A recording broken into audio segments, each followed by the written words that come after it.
Welcome to Sankalan, 5 minutes with Pradeep. So, I'm going to talk about today a situation where you are always asked why me, why not others. Take, for example, suppose there is only one on site opportunity and there are 5 contenders, you are sending one person. Other guys can come and ask why I have not been chosen to go on site, why that person. Suppose there are two companies and they have merged into one. You had two HR, two finance, two admin heads, and everything two. But now the company have merged and there is only one role.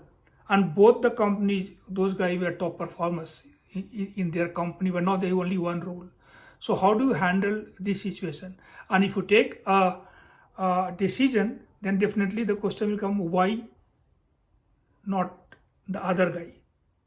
Somebody can come and ask you why I am asked to go home, why not the other guy? What is the logic behind it? And sometimes it's very hard to really find a real logic because it were two company and both had their own metrics of performance and both the guys were the top performers. So when you bring into one, you can't say now I am having a separate metrics to measure because that was not their fault. We were in the system and the guy was in the system where he had the metrics to follow and the performance was measured based on those metrics. And now suddenly we start telling that now you are a low performer. That is not acceptable. So I had one situation, very similar situation where I have in my one of my earlier company where I had to ask one person, one manager to leave because there were two role, there were only one role and two persons, and the guy asked that why you are asking me to leave, why not other? So I told him a very simple, there was of course difficult to handle, but I told him a example of a mother monkey carrying two babies on the shoulder and crossing a river. When the water of river starts going up, monkey started lifting both the babies in the hand as much as she could, and ultimately the water came up to the nose. Options left for the monkey: either to sink both the baby and die herself, so all three should die. Otherwise, expect that the water will not flow further and bring one baby down and stand on that, so that one baby will die but the other baby can still be saved by further lifting. Then the question will come, which monkey should go down, right?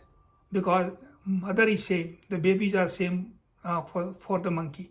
So how can the monkey decide that which baby should go down? It's not possible, right? It is very tough job. So if this type of a story, if you tell to the person and tell, look, now you tell which monkey should go down. If you have the answer that the intention is good, intention is to save at least one baby, instead of killing both the baby and dying herself, at least save one baby and assume that this is the last, water can go up, but the assumption goes wrong, then possibly all three will die. But at least to the extent to make a positive assumption that I'm trying to save one baby or the monkey were trying to save one baby, at least that decision looks right. So these are some sort of that small stories which plays a big role in handling some tough situation like this. So this is what I wanted to say, that some situation in your life which is not very easy to handle, because the question is always why me, why not other? And if both are same, then it becomes more difficult. If there is performance difference, yes, there is a logic. But if both are same, then becomes difficult to handle.